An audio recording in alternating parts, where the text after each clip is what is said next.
Hello and welcome back. This is Kimberly K. LaBoo, CEO and founder of LaBoo Publishing Enterprise.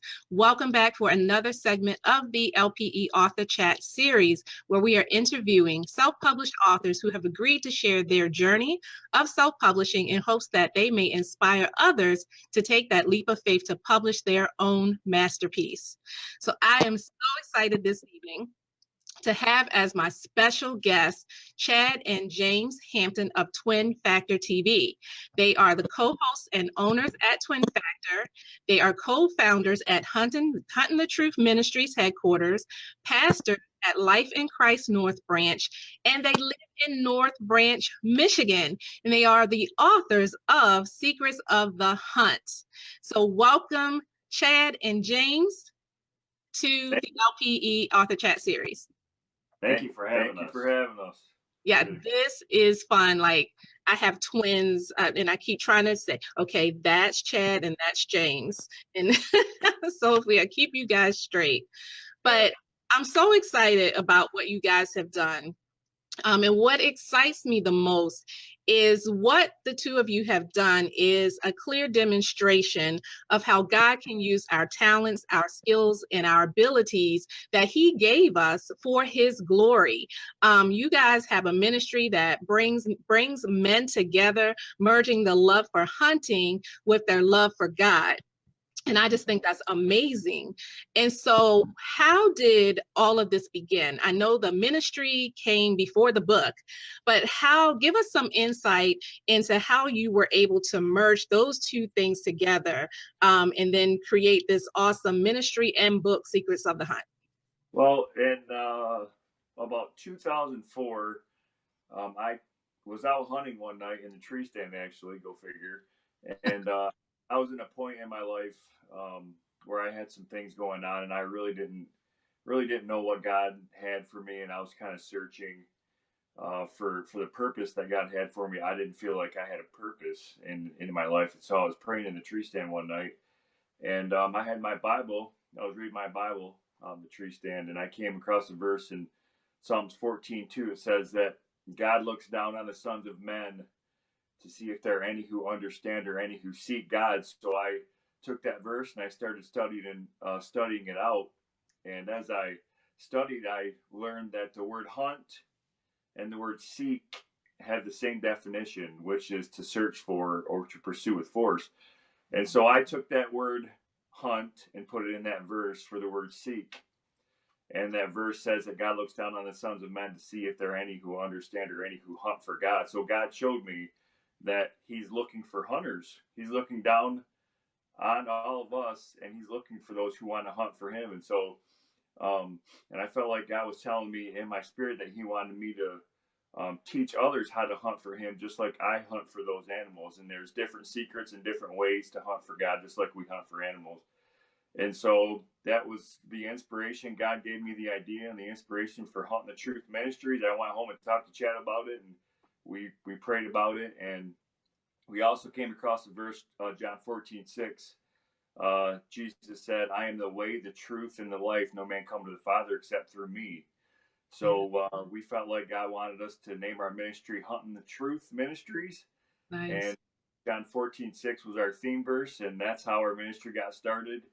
And actually, our ministry got started in 2005 as a youth rabbit hunt. We took 2 youth out on a rabbit hunt in our hometown, and we had a bonfire afterwards, and we shared the gospel and we shared the word with the kids, and that's how it got started, and it's been growing ever since. That's awesome. I've watched a few episodes of your Twin Factor TV. I saw one episode where I'm not sure which one of you's son was trying to get the kill. I don't know what the terminology is for it. I'm not a hunter at all. County girl. But that whole thing where, he didn't think he was going to get it. And then, at that final hour he did, and how exciting that was, but also how you were able to incorporate God's word into all of that. And so I just think it's phenomenal. I was so excited about doing this interview with you guys because it's just such a unique a unique thing of what you've been able to do. And then I saw the episode where it was just you guys and maybe like 4 or 5 other men, and they were sharing their testimonies, and it was just really powerful. And so I just commend you for what you've been able to do with your ministry and with the book. And so I know for James, this was your first book, right? Yes, this was my first. So what was that like for you? You have the ministry and everything, but then now you both were able to sit down and put this into a book. So what has that been like for you? Yeah, so Chad had previously written a book himself, and so we kind of knew the process going into it. But with Secrets of the Hunt, um, how that came about and what that's been like was God gave us the idea. God gave us the idea for that book. But what I did is I kind of took the book and I wrote the outline of the hunting part of the book. And every secret from our book's called Secrets of the Hunt, and every secret actually comes from a real life hunting experience that we've had in our life.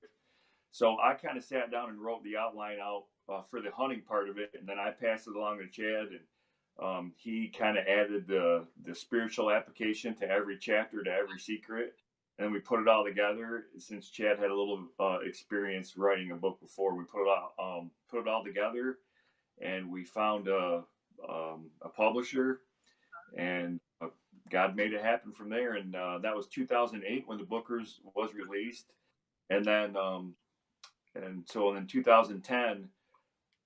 We started getting phone calls from people across the country asking us to speak at all kinds of different outdoor events and things like that after they wrote our book. And then around the same time, we also had people start to call us and ask us how we started our ministry, and they would tell us that they wanted to start a ministry just like ours, and they didn't want to reinvent the wheel, so they asked us how they could start a chapter of our ministry, and that's how our chapter development program started as well. So God's just growing it ever since. That's awesome. I'm just so happy about that whole thing. I don't know. It's just really exciting to see what you've been able to do. And so what about you, Chad? Yes. How was it, I guess, for the both of you becoming published authors together? Yeah, it's really unique. You know, obviously being twins, we have a unique situation where we can go out and kind of have a tag team approach to speaking. And with the book, you know, the book gives us another avenue to share the message that we have. We always kind of laugh and tell people we knew the audience that we were writing to. We're writing to, you know, mostly men. There's a lot more women coming into hunting now too, but a lot of men. And James and I, we don't claim to be the sharpest knives in the drawer, so we knew that the audience that we were writing, we wrote it in our style, which is really simple. It's a short, really simple to read book, and so it's another avenue for us to get it out there. You know, we encourage a lot of hunters to take it out in the tree stand even and read it out in the tree stand, because you can get a lot of inspiration reading a book like this that applies to your spiritual life, sitting in God's creation, which is one of the reasons why we even love to be out there. Yeah. Just to be sitting in God's creation. It's such a peaceful place, and to be able to just have to continue your relationship with God and talk to Him and pray. But it's been an awesome experience being authors together. We love it. You know, there's it's most of the time it's fun being twins. Most of the time. Most of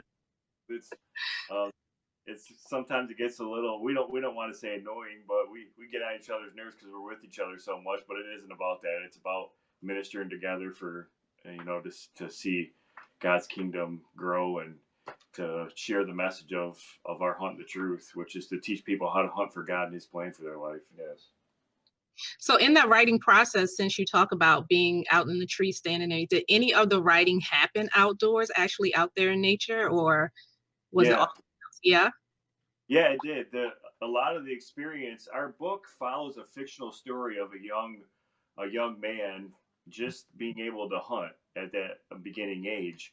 And it follows through a story of him harvesting a buck. We call it harvest, by the way, not killing. Okay. We call it harvest. It doesn't sound as harsh as killing. Yeah. follows his journey to harvest this big buck that he has out there, and all the experiences, the hunting part in here, comes from inspiration of experiences we've had right in the tree stand outdoors. All of it, every chapter does. Yeah. Nice. So can you guys share a couple of the secrets that are in the book? Sure. Secret number one in the book, and here's the cover of it, by the way. Secret. Awesome. I love the cover. Yeah, thank you. Secret number one in here, we call it's knowing what you're hunting for, and understanding what you're understanding your hunt. What am I really hunting for? And that secret really in our hunt, if we go out and we hunt deer, we have to know what we're hunting for so we know how to hunt that animal. You know, we go out and look for sign. We look for the different deer sign of the trails, and we do a lot of studying of deer because of their behavior. We know how to hunt them. We have to understand what we're hunting for before we can really get a harvest. You'll never harvest a deer unless you know what you're hunting for. Wow. And in the same idea in our hunt for God and His plan for our life, if you don't really understand what you're hunting for, you're not going to get a harvest in your relationship with God and His plan for your life. The perfect example we use in the seminars that we teach on Secrets of the Hunt at events is we use the example of Solomon in the Bible. You know, this is a man who had everything you could ever want in life. You know, God allowed him to experience everything a person could ever want to experience on earth. He had power, money, and fame, and he went on a hunt. Yeah, he went on a hunt. In the first chapter, you know, he writes the Old Testament talks about his experience with experiencing everything in life, and then he writes another book in Ecclesiastes of 12 chapters and kind of reports on that hunt he had. At the beginning of Ecclesiastes, he actually says, this is paraphrased, he used his life as an experience or a hunt to see what is good for a man to do under the sun. And then he goes on for 12 chapters and talks about how meaningless it is. It's a very interesting book because he had it all, but his report on the hunt of a lifetime, you know, all of us hunters have a bucket list hunt, and he went on that hunt. And then he reports to us about all the money, power, and fame that he had. He says it's a chase after the wind, which means to him it didn't have a purpose. Wow. And so we studied that, and we said, why would he say that experiencing everything a person could ever want why doesn't it have a purpose? Well, it was because he was focusing his life and his hunt in life on things that don't really matter and don't last. You know, money, power, and fame. If you focus your life on that, in the end, you're not gonna feel fulfilled. You're gonna feel empty because God's created us to be our mission to hunt Him. That's the only thing that's gonna fulfill us. And he was depressed at the end of his life because he focused so much of his life on things that don't matter. And that's why he said at the end of Ecclesiastes, the whole duty of man is to fear God and keep His commandments. And in the commandment in Mark 12, Jesus says to love the Lord your God with all your heart, soul, mind, and strength, and love your neighbors yourself. The only two things that we're going to have with us when we leave this earth, if we've accepted Christ, is our relationship with Christ, and then the people who accept Christ, they'll be with us in heaven also. That's the only two things that we'll have when we leave this earth. Everything else you have to leave here. Yeah. And so now you see why he was so empty. It's because he didn't understand what he was hunting for. He didn't understand what he was seeking for in life. He wasn't seeking God to be the center, and he wasn't using all of those tools that God gave him, the money, power, and fame, to build, we would say these days, build God's kingdom. You know, the Bible, it tells us in the Old Testament that Solomon actually had a chance to share about God with the entire world. Kings from all over the world would come and talk to him, and he had a chance to really influence the entire world for God. And I think I'd be pretty depressed too if I had that chance. I couldn't do it. You know, you have to understand what you're hunting for first, and that's to understand that your life, we shouldn't be focusing our life on the things that just don't last. Yeah. We're focusing our life on God and using those things as tools to build His kingdom. And so you have to really, just like in hunting, we're not going to get a harvest of deer unless we understand, and we're not going to get a harvest in our relationship with God and His plan for our life to build His kingdom unless we understand that secret first and foremost. Awesome. Well, you get a lot of comments here. People are saying, you love this, love that. You have to understand what you're hunting for. This is awesome. So a lot of great comments from the viewers that are watching. And I it's great what you've been able to do. And I can't wait to see the rest of the secrets in your book. Those are absolutely delicious. But when you were going through the writing process, and first let me say I love that when you talked about what you leave behind or whatever, that you guys have this book in place now that you'll be leaving as a part of your legacy, to have that path for other people who come behind you to follow. So I love that. So while you were in the writing process, did you encounter any obstacles in writing your book? Well, I don't know if we encountered any obstacles. Uh-huh. We did, James and I did, we had a lot of discussion about, what verses to put in there. I don't know if we really had any obstacles. No, I don't think we really had any obstacles. We just took our time, and we, like Chad said, we prayed a lot about it because we wanted to make sure that we were writing what God wanted us to write, not what we wanted to write, from our flesh, because Yeah. we knew that it was going to be something big from God. So I can't say we had any obstacles. We just it actually took, I think, 3 years for us to write the manuscript. Yeah, and Oh, get wow. it. And we really took our time. We wanted to make sure. Yeah, we had a lot going on during that time too. So in our life. So we just took our time and prayed about it a lot. That's great. That's really great. So you talked a little bit earlier about some of the ways that you've been able to use the book since publishing it.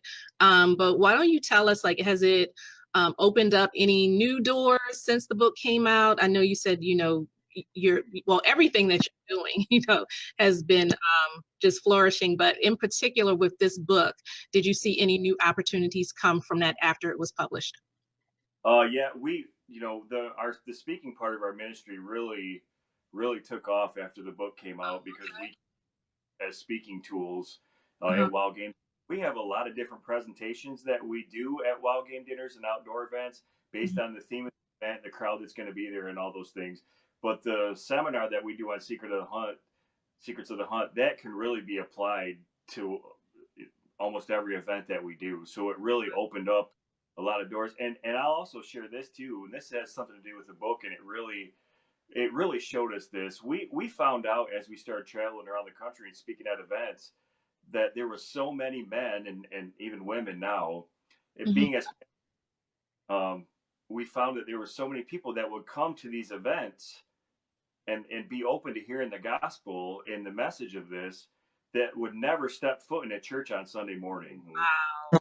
It's our ministry kind of became a sub ministry, or a ministry outside of a church ministry, that we could, it would draw people in where they were comfortable hearing about this at that type of event, and it was a way for us to connect them with God, and kind of help disciple them along and then encourage them, get involved in a local church in your area, because we do believe that's such an important part of a person's life, is being in that community, in that place where we're equipped and trained, and we build each other up in the local church.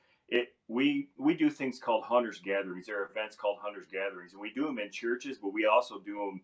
We try to do them outside in different camps, in all different places, where people will feel comfortable hearing the gospel. We're not being scared of being in a church.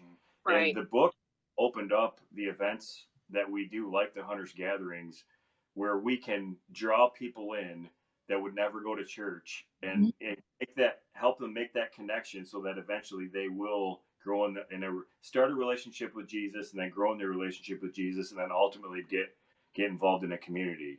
Yeah, we also, just to add to that, we also have a lot of Bible studies and men's groups and different groups like that across the country that buy our book in bulk, and they use it as a Bible study, even Sunday classes. Yeah, we just had a friend of ours and his group from Alabama use our book as a study for their class. So it's really opened up that avenue too, to not only just take the book and read it, but to use it, and they go through every secret by week. There's 8 secrets, like weeks, and they use each secret as a curriculum and a Bible study, and God's really used it in that way as well. Yeah.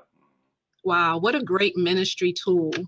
And I love what you guys said about becoming outside of the church. And that's, there's so many people who may not ever step foot in the church, but you found a way to minister outside of the four walls. And I think that that's extremely important, that we take our gifts and we move beyond the four walls of the church, because that's where the real need is. And so I just love that you found a way to effectively do that. And so I celebrate with you guys that's just so awesome.